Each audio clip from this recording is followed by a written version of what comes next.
Hi, my name is Renee Tuga, and I'm here, as I usually am when you see my videos, to promote my writing. So this spring, I wrapped up a 3 year project to understand and express how I define home. This project started first as a series of podcast interviews, which are available on my blog, and I finished it with the publication of an essay. I'm calling this a project. I didn't know this was a project until I wrapped it up. And I could look back on the progression of it, becoming a project. I think this is true for a lot of things in our lives, especially for me. I only see the fullness of something or the trajectory that I've been on, the path that I've been walking when in looking back on it, like after I've walked it, and you kind of look behind your shoulder, you turn around and you look back and you're like, oh, I actually went through a particular thing here. And that's what this has been for me. The subject of home is deeply personal for me.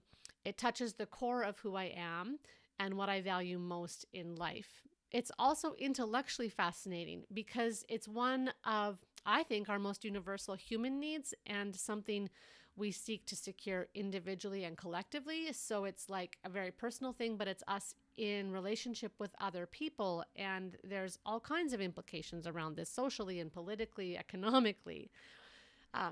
So much of what we do is driven by our most basic need to build a home, a place of security and sanctuary for ourselves and our families. I started this project by asking some questions about home. What is it? How do we define it? How do we find it in our increasingly migratory lives? And in that question right there about our migratory lives, it kind of reveals some of the underlying conditions that are even bringing about me asking these questions. Is home a sense of geography and culture? Is it like the structure that we live in? Is it the relationships that sustain us? Is it all of that and more? Or is it none of that for people, right? People relate to this idea differently. How we answer these questions, how we define home, is an expression of the relationships, the environments, activities, and energies that sustain and support us.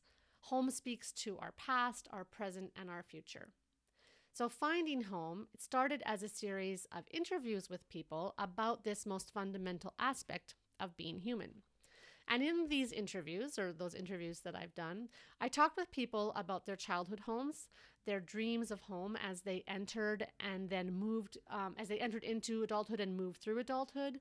We talked about the actual places we live, geographically and physically, like where we live in the world, in regions, and where we live in our actual like physical dwellings.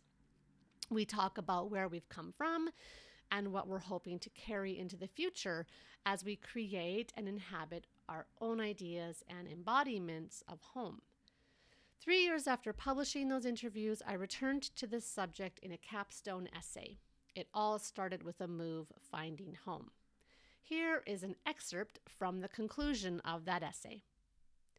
I have found and experienced home in particular places and lands, ideas and beliefs, specific communities, and my own body. But home will always be defined by the people I'm connected to, specifically my children, husband, and parents. These relationships are where I find the most grounded sense of home. It's always been this way. Home is where my people are. As a child, all my people were in one place. What a wonderful feeling that was. And home was easily defined and bounded by those bonds. Then I left and made a life with my husband and children, and my daily and intimate connections with them defined home. They are my home. I am made into who I am by who I am in relationship with, who needs me and who I need. There is no me or even home independent of these connections. My relations are most obviously my mate, offspring, kith and kin, but are also land, nature, and place. I am constituted by my relations and my materiality, my very being. I'm constituted by my ideas, personality, and desired ways of being in the world. the places where those things come together, where I can embody that relationality at multiple levels of human and non human kinship in the ways that align with my ideas, personality, and desired ways of being in the world. All of that is what I call home. Yeah, that's a big, that's kind of like a big definition, but it has to be because home for me has to hold all those things in it. Anyways, that essay is available in its entirety on my blog and as a PDF download on my blog. And you can read, or you can also read that blog, or I should say, you can also read that essay in 4 installments as like kind of typical blog posts. And the essay is also available as an audio download or just to listen to on your computer. So it's accessible all those ways.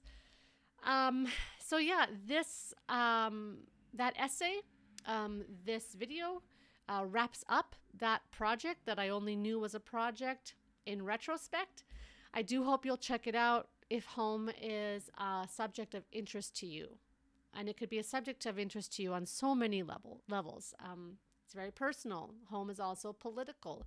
Home is philosophical. Home is certainly sociological. It is relational. It is geographical, right? There's so many ways that we think about home and experience home. So, yes, if home is a subject of interest to you, I do hope you'll check that out. Feel free to engage with me around it, email, commenting here wherever you're watching this in the comments. Yeah, I'd love to hear from you, and thanks for watching.